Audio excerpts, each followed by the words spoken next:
So we often talk about the separation of church and state as a founding principle. But what happens when leaders declare that the government is should be used as a tool for a specific religious ideology? Well, Michael Beckwith spends most of his time spreading centuries old conspiracies about Catholics and posting inflammatory memes that paint Muslims as violent and undeserving of basic rights.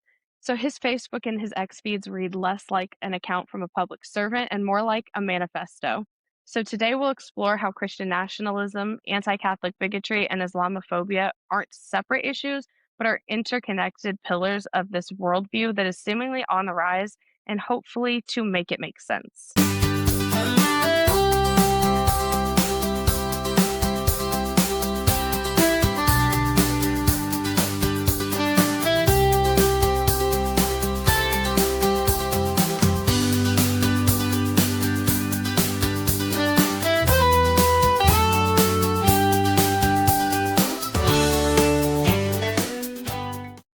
So the last 7 days in Indiana have been a masterclass on how this worldview operates, with TPUSA partnering in our schools, the lieutenant governor sharing anti-Catholic propaganda on his X feed, and the predictable rise of Islamophobia, anti-Arab bigotry, and anti-Semitism with the situation that's going on in Iran.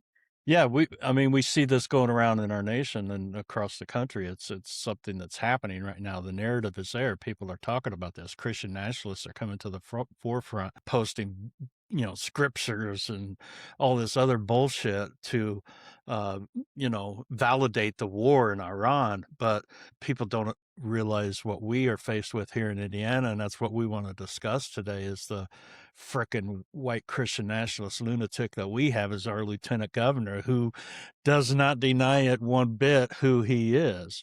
And the No, he wears it bullshit like a rhetoric. pride badge. Yeah. And the rhetoric that he spews and has been spewing for the last 3 years that he's been in the public eye is just sickening. So this is what we're going to talk about today is Micah Beckwith and the effects he has on Indiana and just how um, you know just how deep the MAGA world is here in our state. It's I referred to Indiana before as Gilly, Indiana, because I truly believe we are the testing ground for Project 2025, and I believe Project 2025 is all about creating a world that is similar to The Handmaid's Tale. So, I mean, that's just how I believe and feel about it. Um, but Absolutely. And absolutely he has that Christian nationalist worldview, that 2025 worldview coming from Michigan. Um, he definitely does and tries to mix his politics. He preaches from the pulpit, but he also preaches from behind the Indiana State Seal. He is Mhm. constantly holding um, public events, public servant events, town halls in churches and in these faith spaces, as if to say, this is the safe space for church and for politics, only my preferred religious spaces. He doesn't go to mosques or masjids. He doesn't go to synagogues. He doesn't go to Catholic churches to speak. He doesn't go to neutral places like a library or an auditorium, a YMCA. Like these are natural spaces that Hoosiers are in, and he makes a calculated decision to choose these faith spaces where he preaches his politics and his religion under the seal of the state of Indiana, and I think that's insane. Yeah, it's intertwining, you know, uh, church and state, and that's Which is wrong. not something he believes in. He goes on this Ask Micah Anythings all the time, saying how the religion or separation of church and state is actually a farce. It is not in our Yeah. Constitution, and he Well, likes to show his certificate from Hillsdale College that yeah. says that he knows everything.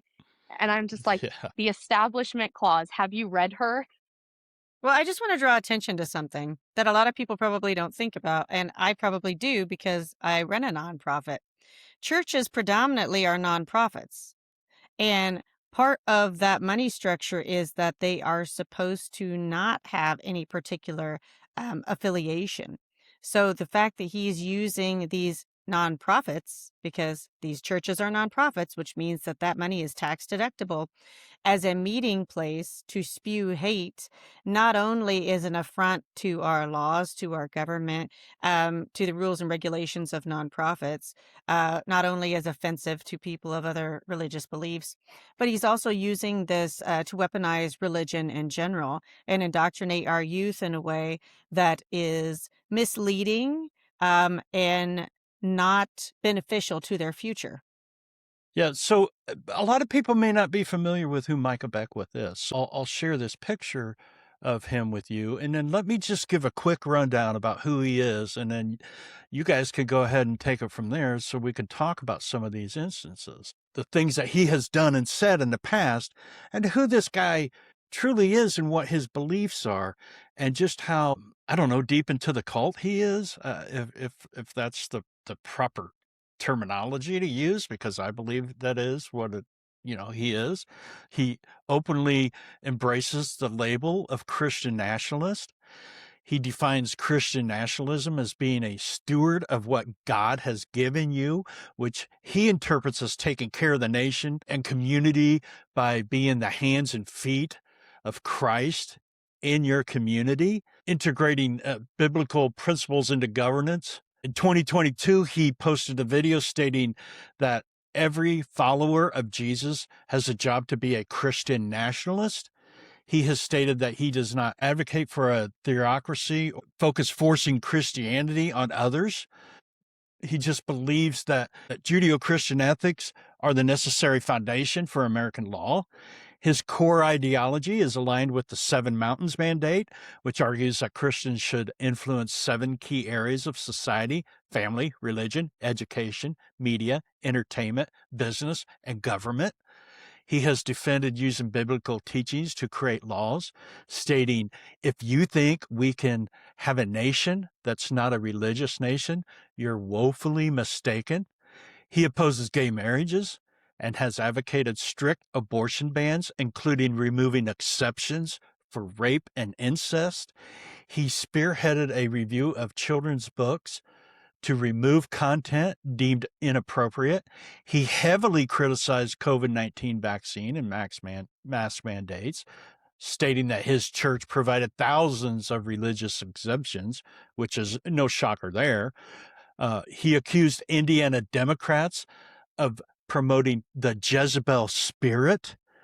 The son of a fellow pastor at his life church was charged with 7 felony accounts related to child sex crimes and was later sentenced to 4 years. He is or was under grand jury investigation, I'm not sure if it's still going on, for ghost employees and for AI-generated porn that was found on his desktop computer. I mean, on January 7th, 2021, he posted a video stating that God came to him and told him, Micah, I sent those rioters to do my work. He posted a video stating that the Three-Fifths Compromise was a positive move towards equality in American history. He has claimed time and time again that the signers of the Declaration of Independence were all Christians, which is simply a lie. They were deists like Jefferson and Franklin, and also a mixture of religious beliefs. Another thing about this, and I hate when people make these kind of comments, this information is not something that is easily found about who the signers were. It's not like they didn't fucking sign identification cards or personal information sheets. So I don't know if he is just ignorant or calculatingly cunning or so fucking consumed with his cult-like world that he has convinced himself that all he says is the truth. So I mean, and I'm sorry I went on a little rant there, but this is just an overall view of who this guy is. Really quickly, Micah, the J for Micah stands for Jennifer, Micah Jennifer Beckwith, and his alias is Timu Seth MacFarlane, because I don't know if you've seen that man, but he looks like a Timu version of Seth MacFarlane. But he absolutely is someone who argues for a theocracy. And I think that it's not just Christians. I have heard this from other faiths. People need to understand, and we don't have civic education in this country, so I understand the disconnect for people, but democracy is secular. By its very nature, it's secular. You cannot have a democracy in a Christian-led nation. There is no such thing. That is the prioritization of one religion over another. So if that is the case, if all of your government apparatuses, your laws, all of your things favor one religion, you by definition do not have a democracy, right? Because we're all supposed to have a voice. Me, you, Tabitha, we all have an equal say in a democracy. But if Tabitha is Christian and Kurt, you decide you're a Jewish person and I decide I'm atheist, you and I would not have these same rights anymore, that Tabitha would have priority in a Christian theocracy, thereby circumventing democracy. So when people try to tell you that we can have a Christian democracy, antithetical to what democracy is, you cannot have a nation, a Jewish state that is based on Jewish supremacy and call that a democracy. It's an apartheid state. It, by its very definition, does not have a democracy. Iran can't be a democracy. It is a theocracy. Theocracy, democracy, they don't mix. And I think that people, and Micah Beckwith is relying on people's, I don't want to say ignorance, but it is. Like, we really aren't taught what democracy truly is. And it is secular. It is allowing for everyone to have a space and a voice in this project, regardless of your religion. And if Micah Beckwith and his crazies get their way, that will not be the case. I will have less of a say as an atheist in this democracy or in this governance than someone who is Christian, because that is what he is arguing for. And so when he says something like the founders were Christian and they put their Christian ideals into finding this Christian nation, they founded democracy, not founded democracy, but this is an American experiment based off of the notion of democracy, right? So that can't be, we couldn't have been founded as a Christian nation and founded as a democratic nation. These ideas are in conflict. I was smirking because I'm a student of history. And so there's a very important book that I want people to look up and read that I think will give them a lot of insight into Indiana and extreme religious oppression and bad things that stem from that. So look up A Fever in the Heartland, the Ku Klux Klan's plot to take over America and the woman who stopped them. Then Google D.C. Stevenson and Madge Oberholzer. And I just want to draw attention to that book on purpose because often we find the roots of some of these things in history, right? So in the 1920s, Indiana in particular was experiencing the rise of the Klan.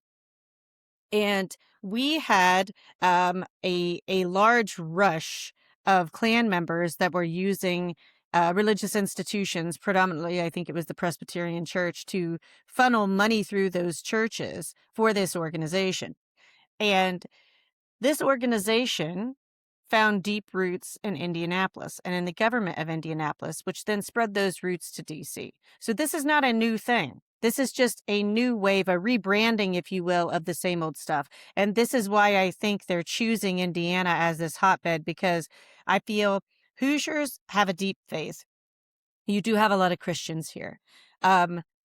We also have a history in this state of weaponizing religion to exploit differences, to create hate, to create division. And this is just one more wave of that, right? Like back in the 1920s, it was the African Americans, right? There were lots of bad things. I know, I'll let Kurt speak on that. He has a little bit of extra information because of the region that he's from. Indiana's such an interesting state in general because when we were actually part of the Northwest Territory, slavery was illegal here. And then you had this wave later, years later, of people trying to come into this state with these very extremist viewpoints. They were purposely trying to push out African Americans from different areas, as well as different immigrant groups. So this is not a new thing. I think it's very interesting that he came from Michigan here and that he's a religious extremist. I find it really interesting that there are a lot of religious extremists that are coming here. I don't think it's odd at all that Turning Point USA wants to come here based upon that history, which they would know. And it's up to us to educate the populace, right? It's up to us to draw attention to these things so that people can really do a deep dive and decide, what kind of Indiana do you want? Who are you? Who do you want to be? And do you want to let these people dictate to you or control your children? Well, I hope that people do a deep dive into it, but I don't think people have that kind of interest or have, that takes effort and work, and I don't think people want to do that. It goes back to what Sierra was saying about theocracy and democracy, and you didn't want to call it ignorant. Well, you know, okay, we don't want to call it ignorance, but it But it kind of is. sort of is. Yeah. And I would ask you this: we keep talking about Christian. What is a Christian? Define the word Christian. Is it a denomination? Is it a belief? Are Presbyterians, Lutherans, Nazarenes, are they all considered to be Christians, Methodists, Catholics? Catholics are considered to be Christians as well. Right, but I'm just saying, when you throw that label out, it's I don't think people can truthfully define what a Christian is, and because we know, and hopefully we can educate people enough in this pod to where they can go away learning something about it. White Christian nationalism or Christian nationalism is so far removed from what everybody knows to be Christianity. Okay. I mean, the list I gave to you about Micah, does that sound like a dude that believes in God and is a Christian? All the shit that he does and has been involved in, the hate that this guy has deep in his heart for other people is astounding. I mean, so, No, you're I right. would It's ask, because it's not Christianity. It is. It's not a religion. Christian nationalism is a nationalist movement by its mm-hmm, nature. So you're exactly. right. It's not even on the Christian tree. It's not a branch on this tree. It's not even in our orchard. It is some bastardized thing out there in the nationalist orchard. But I don't know if people can separate that. I don't know No. if the normal Joe walking down the street can make that separation. Well, maybe now's the time to throw in a Bible verse because, these Christian nationalists like to throw in Bible verses. And coming from Yeah. someone that, I was raised in the church. I went to church like 3 times a week. I was a Mm-hmm. member of the Fellowship of Yeah. Christian Athletes in high school. So I think there's a good portion of Indiana that would have like a decent knowledge, or they at least probably have a Bible in their home. So Mm-hmm. we might as well go there. So I'm going to have them pull up Matthew 22:39. And it says, and the second is like it, love your neighbor as yourself. So Jesus Christ, for most Christians, people would like to say that they're following the tenets of Christ. They're following the practices of Jesus Christ. But then oftentimes in the scriptures, you were going off of a certain psalm or book that was not written by Christ. So these people are looking to exploit passages in the Bible that they think they can weaponize against Christians to get them to fall in line.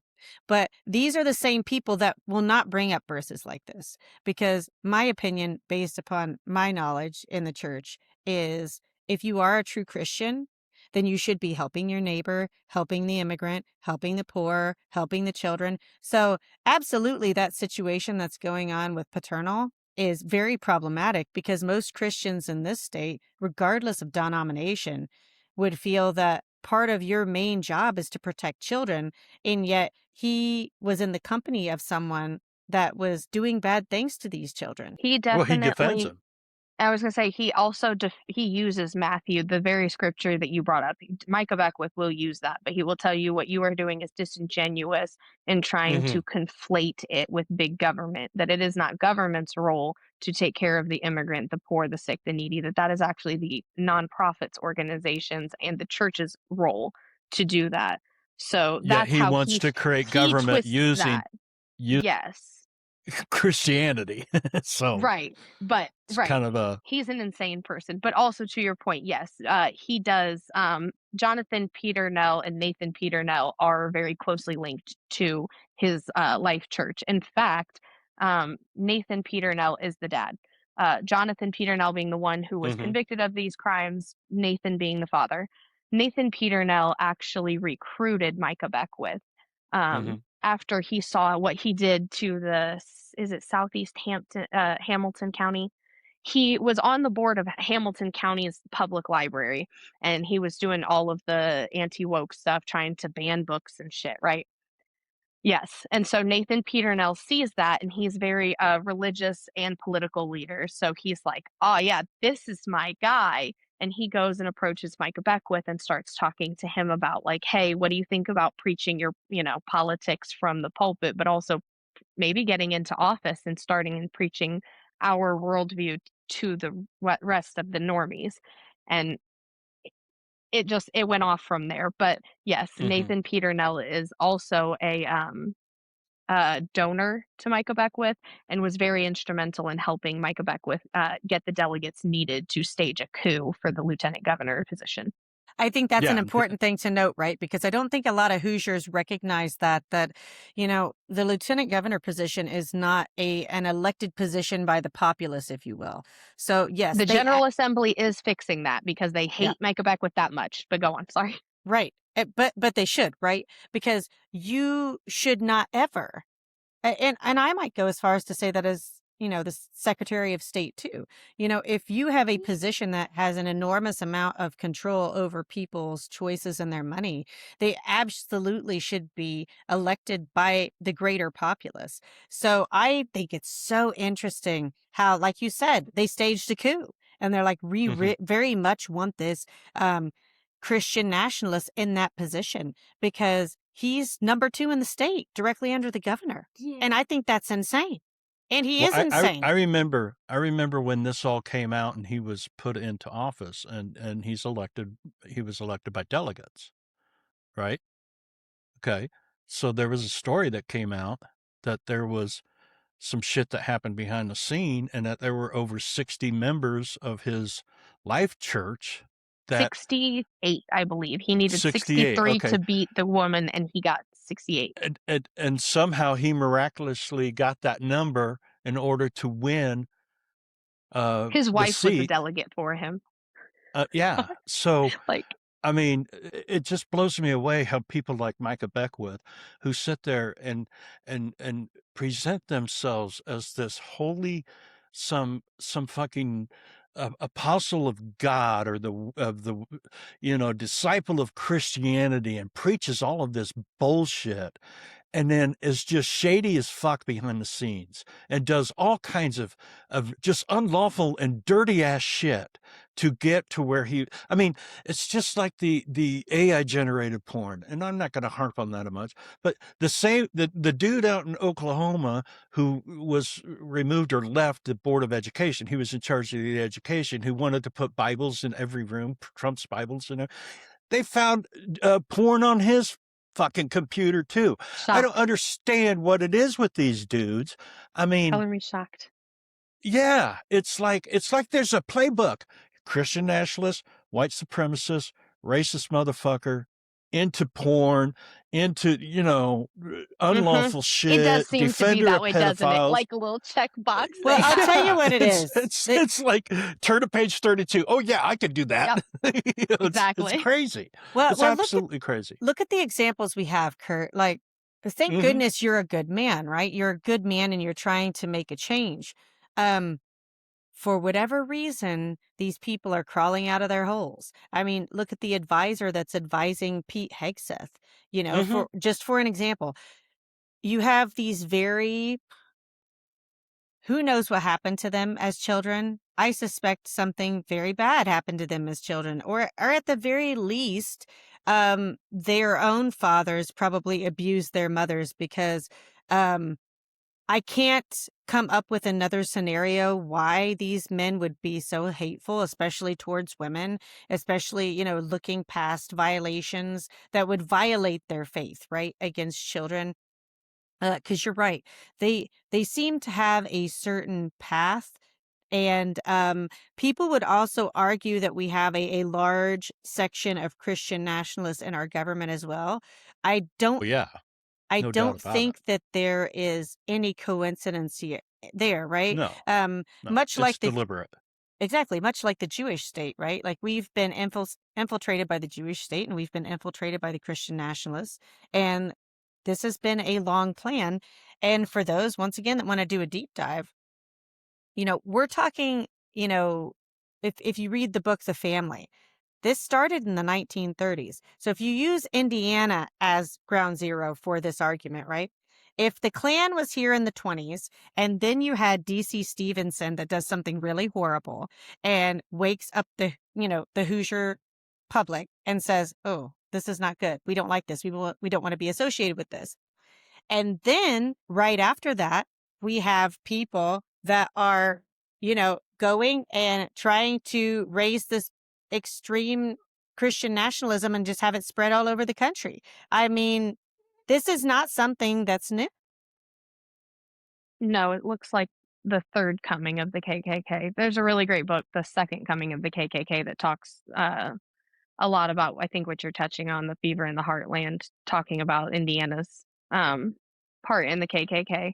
It also talks about its roots in Tennessee with the Confederate soldier Bedford.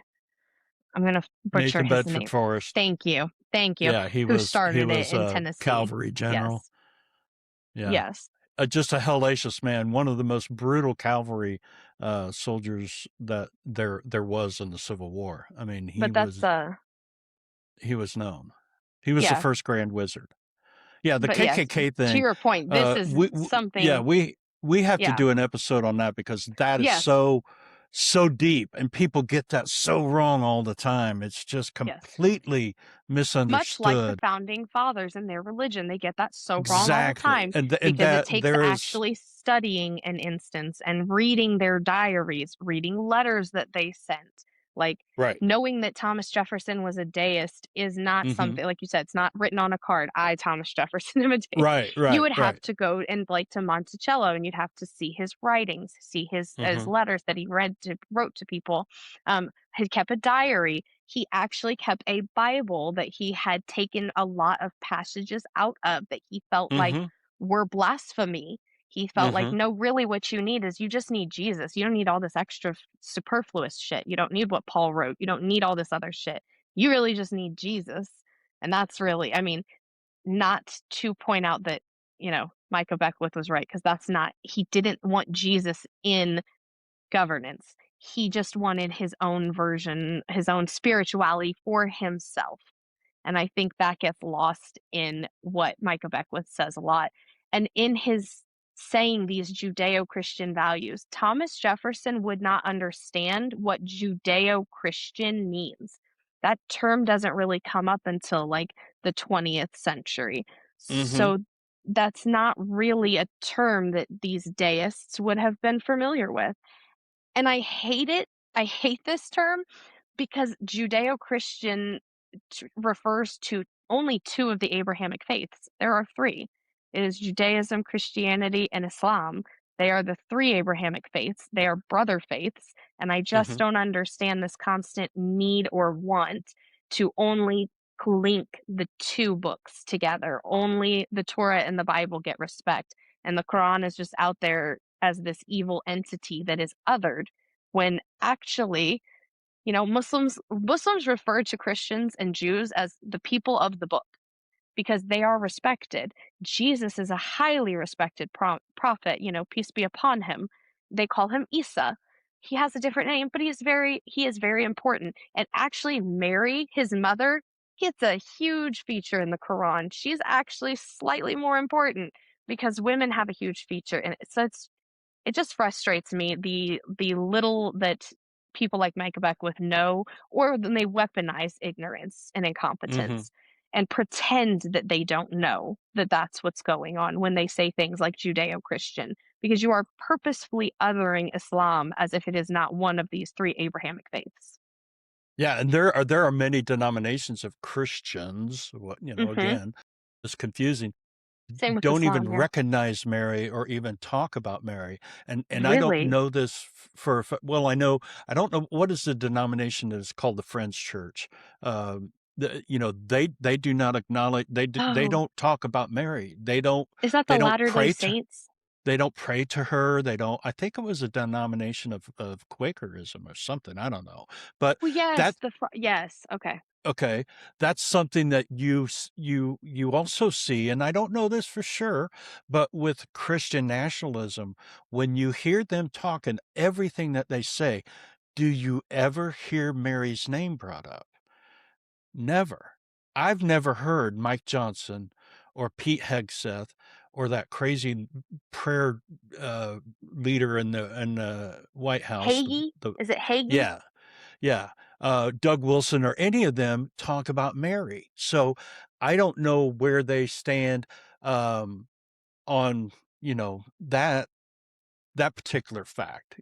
So, but I do know we have a Friends Church outside of our city here, and I have friends that go there, and they think, I was brought up Catholic, no longer am, but they think that we're weird because we pray to Mary, which I just have always thought to be something that, uh, so I don't know if is, and this is going out there, is that part of their misogyny and their racism that they won't give praise to a woman because they don't feel that women are It could be part of work. the misogyny, but I'm pretty sure that Quakers were some of the first, Christians that were, against slavery, that Mm, were actually mhm, trying to help fight for abolition.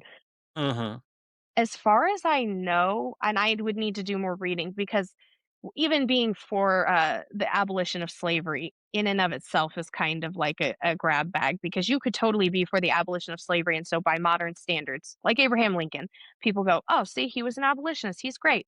While, my son telling me about Abraham Lincoln being, freed the slaves. And I have to explain to him that's not necessarily true, and even though he was an abolitionist, he didn't actually believe in equality and freedom for our Black brothers and sisters. That's not what he was advocating for. He, in fact, saw them as a problem that was going to continuously plague white America, and so he actually invested in the American Colonization Society and wanted to repatriate all of them to, Liberia.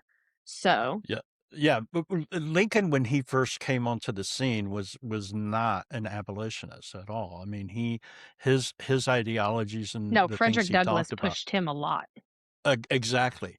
He Yes. morphed into believing more of that as he went on through his presidency. He also recognized that that was the only way, or one of the ways, that he was going to be able to put an end to the war.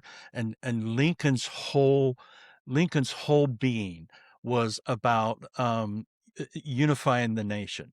Okay. Right. He wanted to preserve America and to preserve the democracy. And that was his goal at the very end. Everything else that happened, came about because it was a strategic move or a smart thing to do. But it drives me nuts that people say the Civil War wasn't about slavery, it was about states' rights. Well, it was about states' States' rights rights so for they could own slavery. slavery. Yeah, so it drives me up a Kurt, me and fucking you, wall. same brain. I mean, it's like, really? But Lincoln changed as time went on, and never totally went that way. And that's the sad thing about him, with his assassination happening just days after the end of the Civil War. We never really got to know the full extent of who Abraham Lincoln could have been or would have been, without the theater of war being around him. So that's crazy. But this Christianity thing, I don't know. And I'm jumping around again. I don't know if the Puritan faith has bled into some of these churches, um, like Friends Church and some of the others, because wasn't it the Puritans that had the Salem witch trials? Weren't they Yes, the ones that you know yes.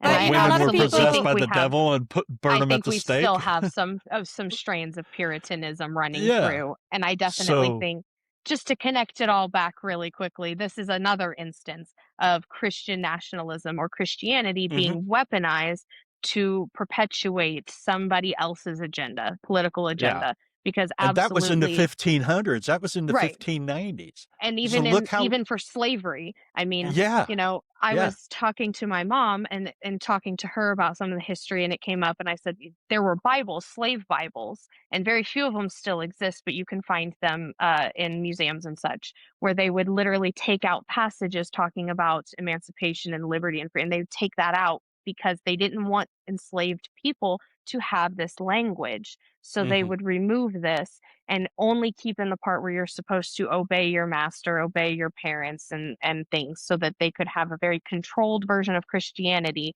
that they would teach to enslaved populations on Sunday. And then there would be a different version of Christianity that they would teach to the white enslaved slave holders on Sundays. And it just to bring it all home to, this is just another instance in our history, our nation's history, where we use racism and religion to further our political agendas. But don't you also think, speaking of that, because this is how I feel about it, don't you think this is another wave of enslaving the American people?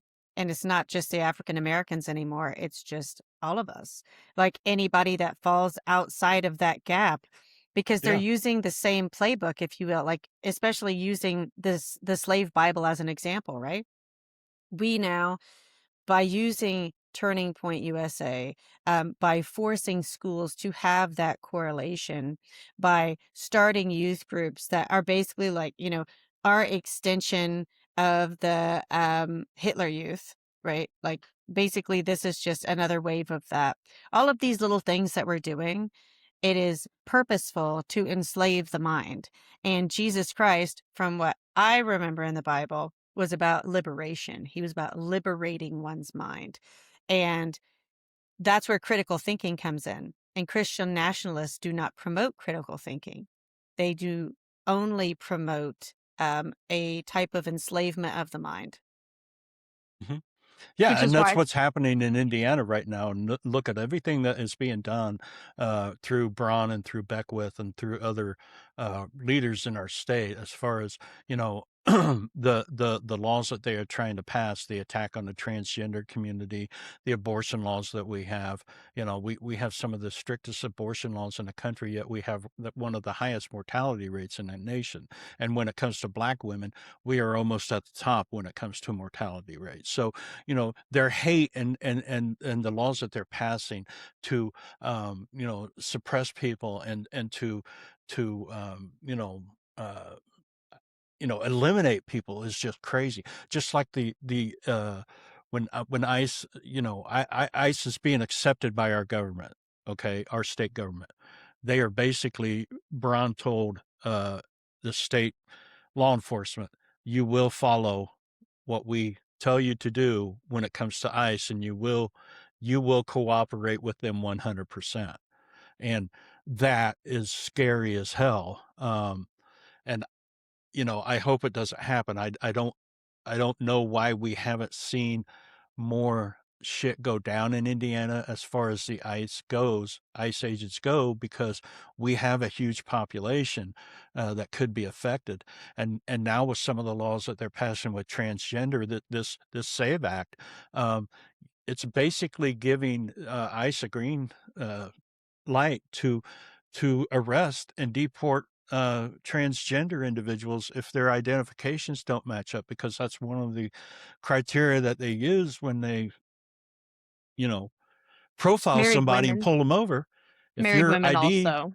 yeah, Yep. married, yeah, but I mean, with the No, but ICE I know. agents, they're going to have this ability to do these kind of things. And when you have somebody that's a second in charge in your state, like Micah Beckwith, who has these deep Christian nationalist beliefs, and the hatred that is intertwined with it, I just it's one of those things that almost on a daily basis, when I hear somebody like Hegseth or Johnson or somebody speak, or Beckwith, I sit back and I'm like, what the fuck?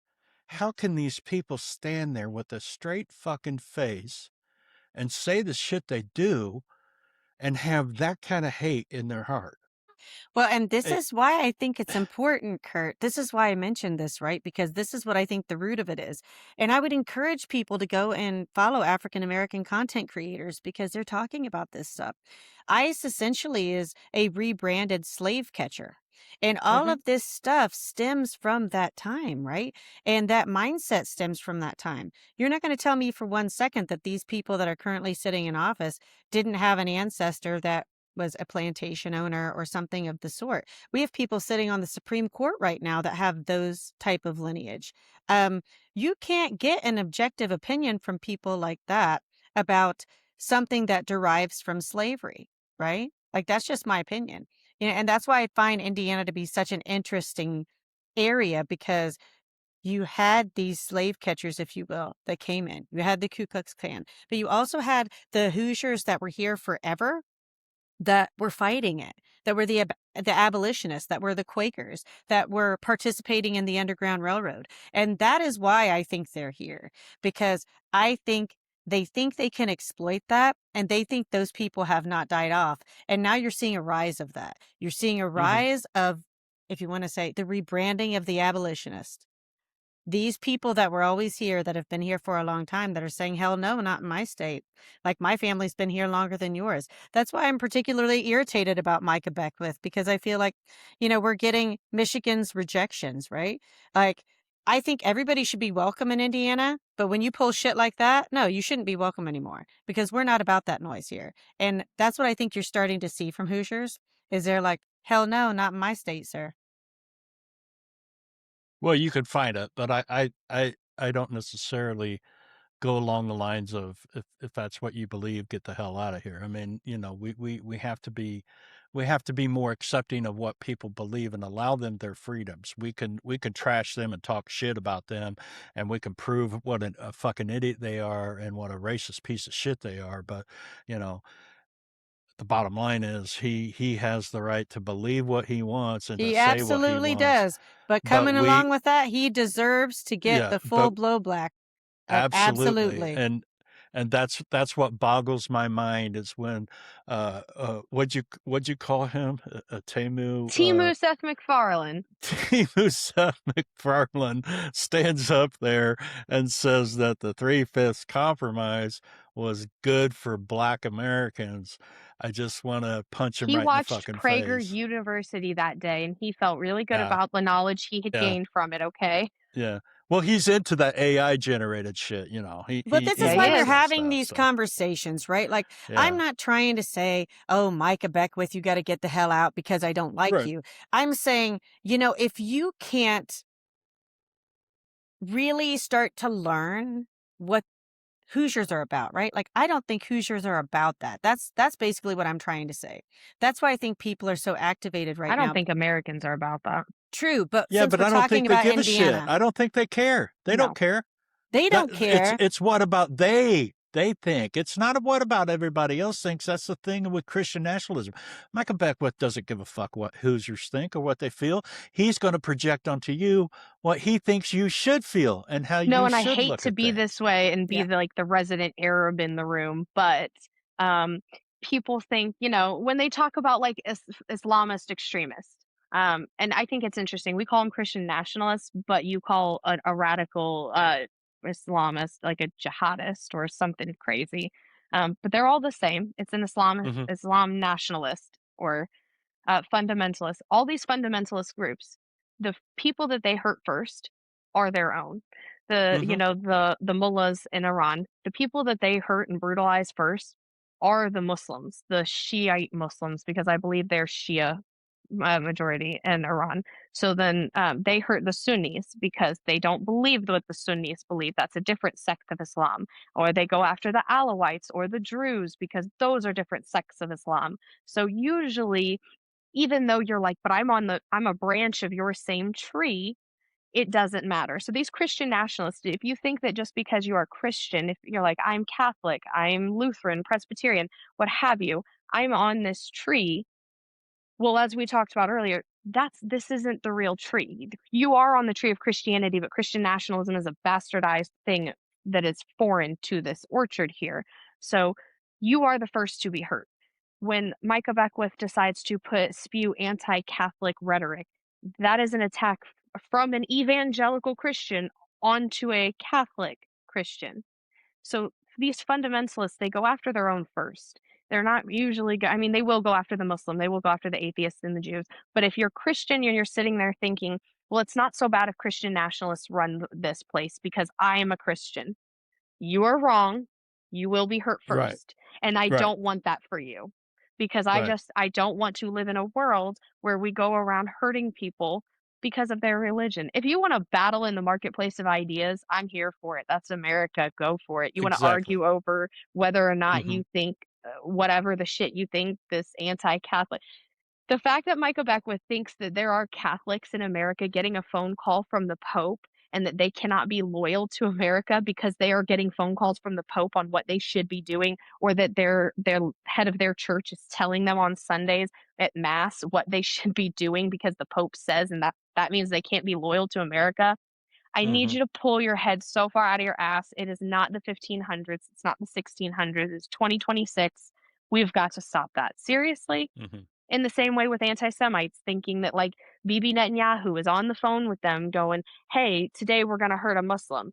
Like, your Jewish neighbor is not doing that. Your Catholic neighbor is not doing that. This Right. is insanity, what we're doing right It now. is. It's absolutely. And No, I want that's to bring who this they up are. because I think this is important. I think right now, some Christians are under the impression that these Christian nationalists are embracing the Jews because there's this subsect of Christianity in general that has this really strong tie to Israel, right? And The evangelicals, yes. they very much want to protect Israel. And I understand why. Like, I understand the root of that. But these people, these Christian nationalists, they're not those people. So they don't want to protect Israel for like a Jewish because the evangelicals and the Christian nationalists, they do want to protect Israel for the same reason. It's so that they can get all of the Jews to go back to the Dome of the Rock where they saw Jesus. I'm going to mess this up for the Christians, and I'm sorry, but for Muslims, the Dome of the Rock and the Al-Aqsa Mosque is important because that is one of the sites where Muhammad, peace be upon him, ascends to heaven. But for the Christians, they want the second coming of Christ. They want all of the Jews to go back to the Dome of the Rock, Al-Aqsa Mosque, and you will either convert or be killed. That's what they and I think evangelicals. The evangelicals want. Yes, evangelical Right. Christianity. But this is Catholics why already because Catholics don't believe that.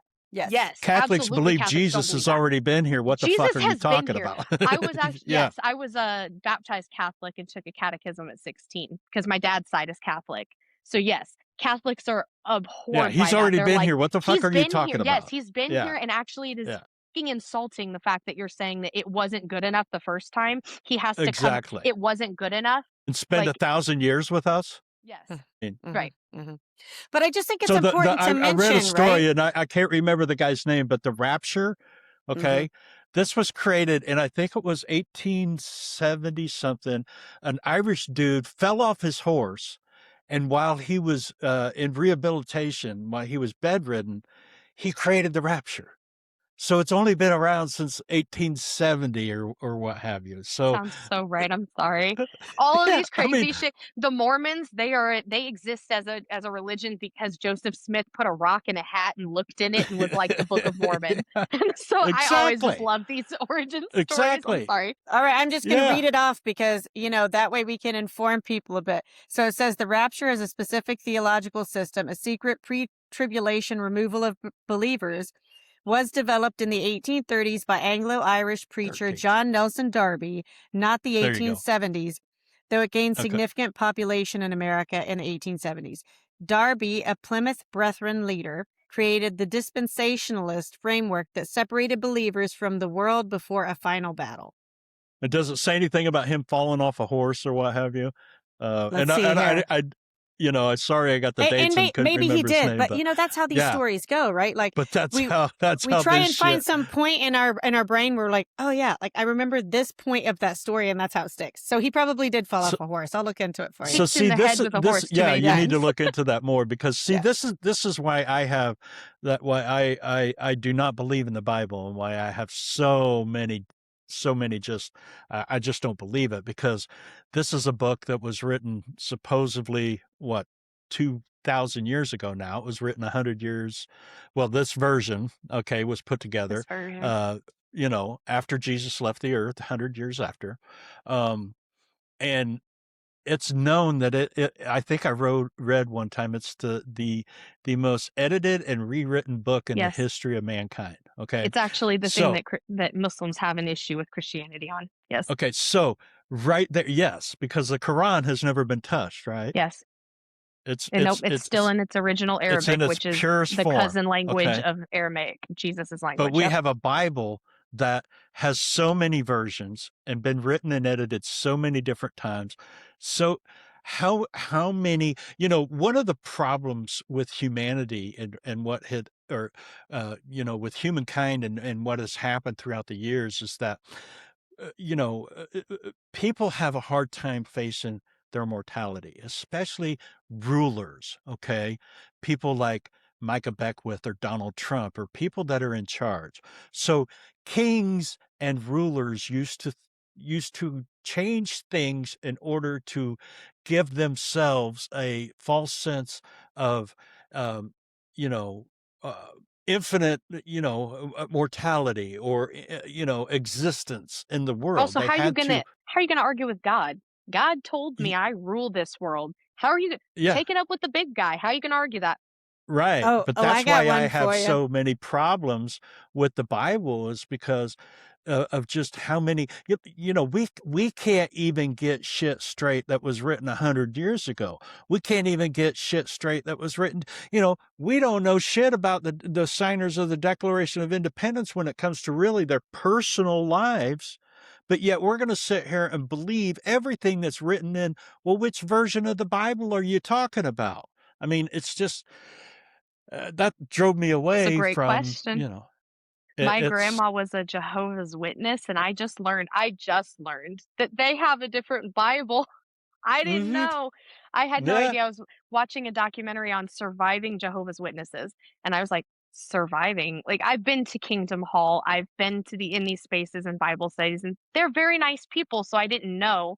And I'm right. watching this documentary and going, oh my God, it's a cult. It is. It's a cult. And they Uh-huh. ask you to come and do Bible studies, knock doors and stuff. But once you get to a certain age, they ask, especially the women, to come and live at this it's not a factory. They're not going to like how I'm saying this, but a factory essentially to come and write the Watchtower, which is their propagandist magazine pamphlet that tells you about Armageddon and the world ending and how you're really not supposed to talk with what they call worldly people. And so, like, it's insane. But to your point, there are so many different versions of the Bible. You actually Mhm. don't know which one you're interacting with at any given time Right. because not just Old Testament and New Testament, but I have my grandma's Bible and I was looking at it and it's the Jehovah's Witness Bible because I Mhm. wondered why they don't line up perfectly. My dad has a normal King James version Bible. I don't know. King James New Testament Bible, and it is vastly different than the one that my grandma has that was printed like 50, 60 years ago, but it is a Jehovah's Witness Bible. So it is insane. But the Quran is only written in Arabic.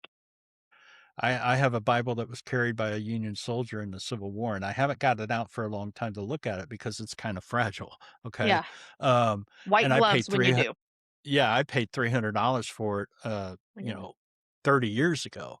But when I did read it, it was foreign to me. It was not the Bible that I grew up being shoved in my face going to Catholic school. So, just in 100 years or 200 years, 150 years, we've seen a huge change in the way that it's interpreted and written.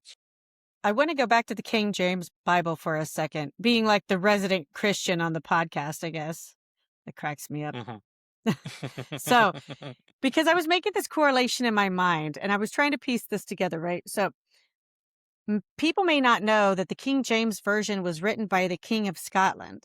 And one of the Mhm. primary purposes of that was, he had an anti-witch mandate. So, the King James Version of the Bible was published in 1611.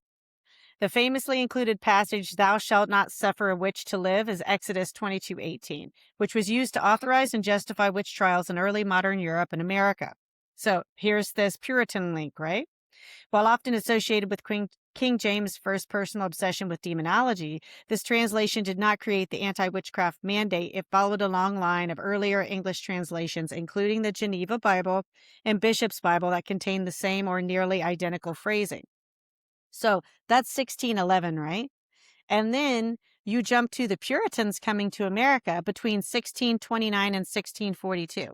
So is it a 1619? 1629? So if you think of that from a timeline perspective, right? And I think that's just how my brain works. When you're talking about, religious extremism, it follows a certain line. So, these witch trials and the things that they were doing to these women, then flash forward to today, right? We have this messy link to all of the bad things of white men with Christianity trying to suppress other people. Because the people who came here for religious freedom, what we don't talk about, because we don't talk about British history or learn British history, is they weren't coming here for religious freedom in the way that they were the extremists of their country. They were the crazies of their country. And their country was like, bro, we're already super conservative. The Church of England is already like kind of super fucking conservative. What more do you want from us? And they're like, puritanicalism. And they were like, well, we don't want to do that here. So they just ship off to America. So we tell our kids in schools that it was this beautiful, we just wanted to God and blah, blah, blah. It wasn't for God. England had God. France had God. They were different gods, right? The Church of England decides to do Protestantism after Henry VIII, and France is still doing Catholicism, and they war forever.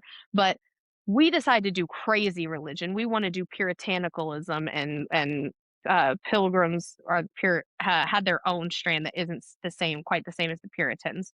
But we're the religious extremists. We were the offshoots. We were the people who left Britain and France to go be extremists in another country. So I always find that interesting. Yeah, and if you look at European history in general, just briefly, and you see where thrones have been vacant, or there's a spot comes open to where they need someone to step in and become the queen or the king.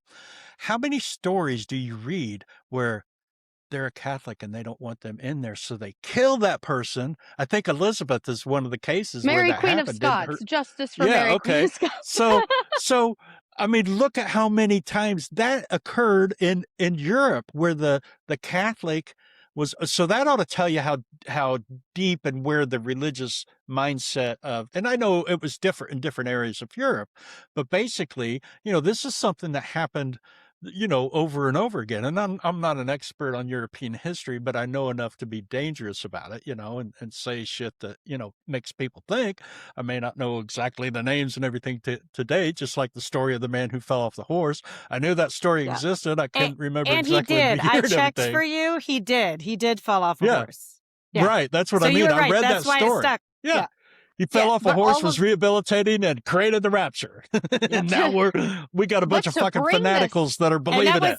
it. October 1827. So really, that wasn't that long ago that some crazy fell off his horse, got kicked in the head or whatever, and then all of a sudden... Well, not for the history of the Bible, not for it to be, Right, exactly. Bring this all back to Micah Beckwith.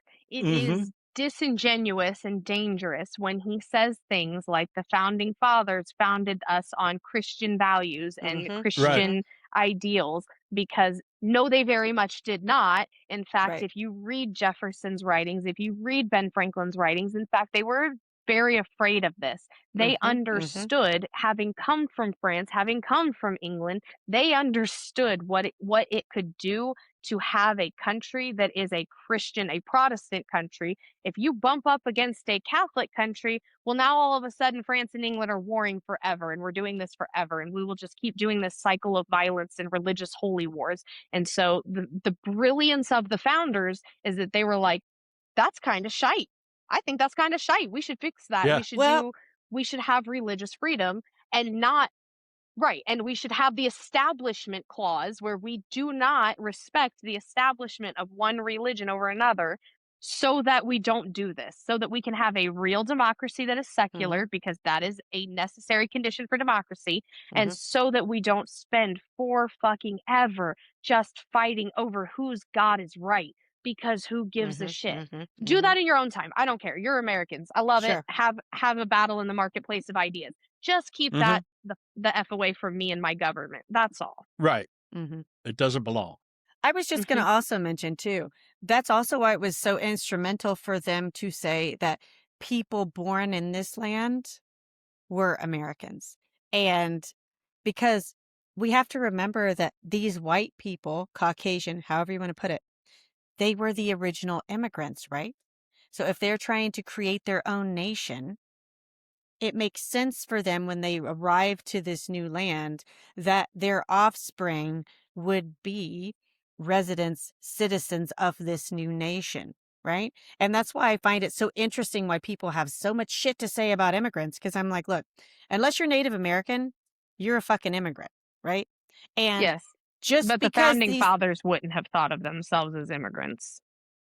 They true, thought of themselves, in fact, what they thought was a settler colonial project. They knew what they were yes, doing and were And very see, open about it being that's where the colonization. lot of the problem Yes, exactly. occurs is because because they don't uh, think of themselves as and look, immigrants at all. I'm They're not here coming to to trash our civilize. Yeah. yeah, I'm not here to trash our founding fathers, and I'm not No, here to but trash the No, we're here to tell the Constitution. truth. But but we have to remember who these men were. Okay, they themselves were white supremacists, who majority of them did believe in slavery. Okay, they believed in those ideologies, and they created a document that said all men are created equal when they themselves had slaves and believed that their spouse was along the lines of their property and that she had a place in the home to take care and be a domestic servant. So that is where I get all it gets weird with me when I start thinking deep about it, because it's really I don't want to trash it, but it's actually a document of fucking lies, because it wasn't what they were projecting, something that they weren't and they didn't believe in, or at least the way they worded it is not the way that most people interpret it. And maybe I mean, I From don't what I know. Help me out understand here. from what I understand from Jefferson's writings, he understood himself that what he was writing was contradictory, because he's being Mhm. served tea and coffee by his enslaved valet as he's writing this document. He very much knows the contradictions that he is baking in, but they believe that right now the project is democracy. The project is just getting the damn thing off the ground. And so they pretty much kick the can down the road to future generations to figure this out. We will write the document that you will hold us to account later for, but we're not going to be it's not really liberty and justice for all. It's liberty and justice for the white wealthy white landowning men, because if you're a poor white, you're also not really in here either. Maybe more so Right, than right, right. others, but not really in here either. But they decided that that was too much to tackle all at once, and trying to get the slave owning states on board with something and get the free states on board with something was not something that they could actually do. It was like a Sisyphusian task. So in order, they baked a lot of contradictions into this document, knowing that they were going to kick this can down the road and force future generations to hold them to what they said in this founding document, which in fairness is what Black Americans throughout history have been doing, have been saying, no, we love this Constitution in this country so fucking much, we're actually going to hold your asses to what you said. You Mhm. said liberty and Mhm. What you justice for said, yeah, all. yeah. Right, what you said in Exactly. that document. And that's what, we talked about Frederick Douglass. He is Mhm. absolutely one of the Mhm. people who is doing this and constantly doing this for a country that shit on him, for a country that Mhm. did not love him. He constantly showed love and dedication to this country, more Mhm. so than I think President Lincoln at times. Yes, he is great trying to unite the country and stuff, but still, he is still small minded and narrow minded, that his unification of this great democracy still doesn't include Black brother and sisters. And I don't understand that. And I think Mhm. some of it can still also come from not just being Black, but also people forget a lot of these Black Africans are Muslims. because you come from Mhm. Africa. There are a lot of Muslim nations, so a lot of these enslaved peoples are Muslims, and they speak Arabic, and they speak languages similar to Arabic, and so there is definitely this part of Islam is recognizing everybody is human and trying to work towards this social justice. So in my mind, it does not seem that far-fetched that a lot of these enslaved Africans would look at this document and be like, all right, well, you said it. Let's make that happen. Yeah, which Well, is wild because Islam is being attacked by Christian nationalists, Totally. evangelicals, who believe Because they don't totally understand it, right? opposite of that. And they're They- saying things like they're going to liberate the Iranian women. I mean, even Micah yeah, Beckwith, one of his tweets, is talking yeah, about liberating the Iranian women and go Persia. Not every Iranian is Persian. Okay, there's so many right, ethnic right. identities in in Iran Hmm. that even though the majority is Persian, that's not all of them.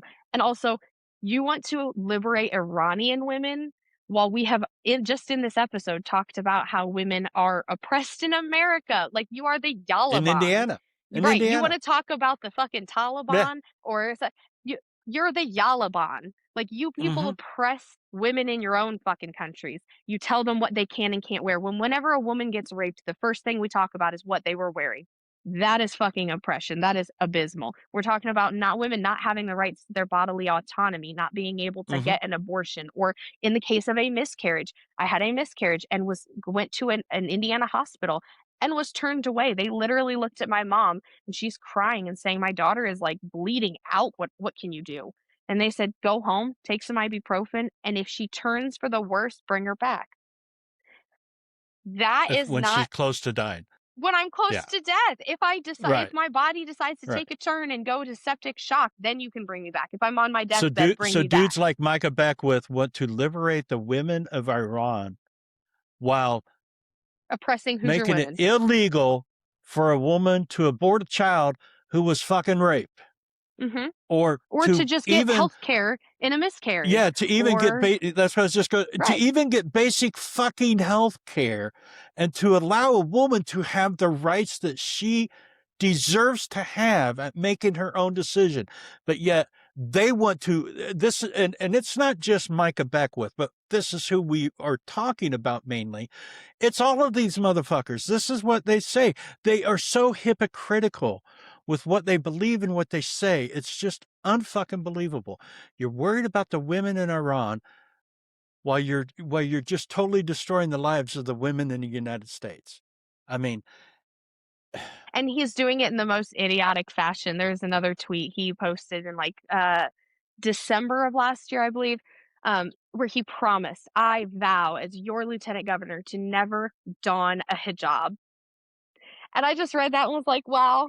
I mean, I hope you wouldn't just because you're not a woman. So, like, but if you want to, go ahead. But Muslim women are who don a hijab if you want to. If you don't want to, hey, that's cool too.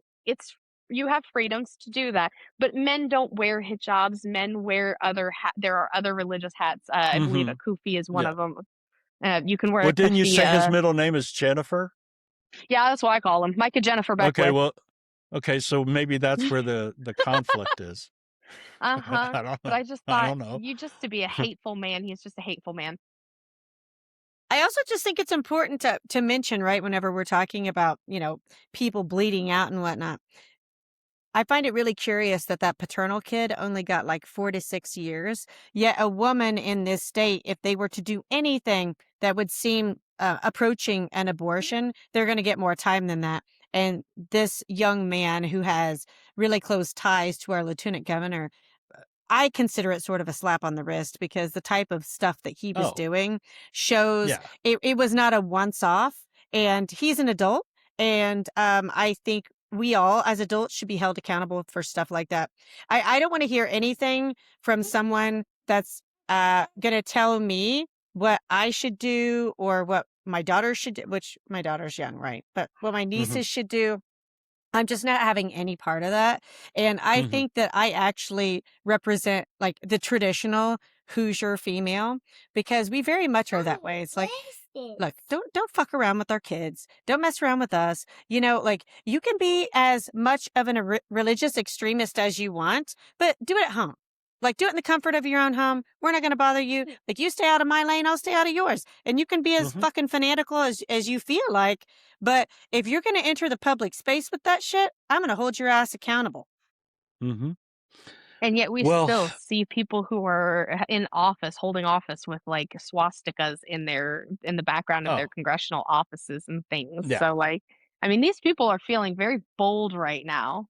Christian Nationalist tattoos on their chest and leading our Department of Defense. So, you know, actually, well, really quickly, I kind of like that we call it the Department of War as opposed to Department of Defense, only because it feels more honest about what we are doing. When you say things like the Department of Defense, you invoke this idea of we are a weak country that is being bullied and we need a defense department. When you say Department of War, I want your ass to hear war and think war. We're at war with Iran. What does war mean? War is bloody. War is deadly. War is dangerous. It is costly. War, bad. Defense, good. So, like, honestly, I'm fucking here for the Department of War. I think we should call it that because I think Americans should hear it and understand the cost that comes with this. Yeah, it all makes sense now, the name change. And I don't know, I'm sure you guys have heard what he said, I think it was yesterday or the day before, that there will be no quarter. And if people don't know what that means shoot on sight. That means no, no resting, no taking they're taking the Gaza playbook. No quarters. Yeah. They're doing the Gaza approach in Iran and in Lebanon, and I'm hearing it on the news. We are starting to call it the south of Lebanon.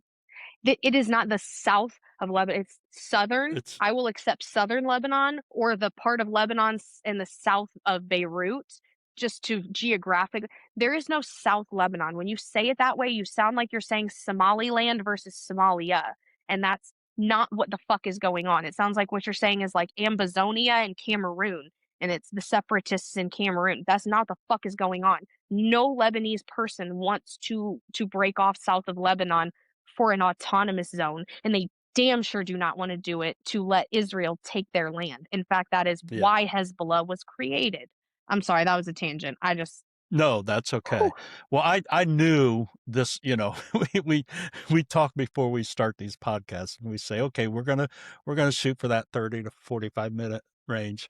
And then we go on for over an hour, which is not a bad thing whatsoever. It just shows that we have so much to talk about and that we are able to sit here and talk with each other, three Hoosiers from three different areas of the state, three different generations, talking about topics that are affecting all three of us and our state, and everything that we talked about and what we ended our conversation with. We've got a fucking lunatic lieutenant governor who's a white Christian nationalist who wants to lay burn to the land and promote his ideology onto everyone, even though he says he doesn't want to force Christianity on people. That's exactly what the motherfucker's doing. We'll continue this conversation. And I hope everybody that has listened to this podcast has enjoyed the information.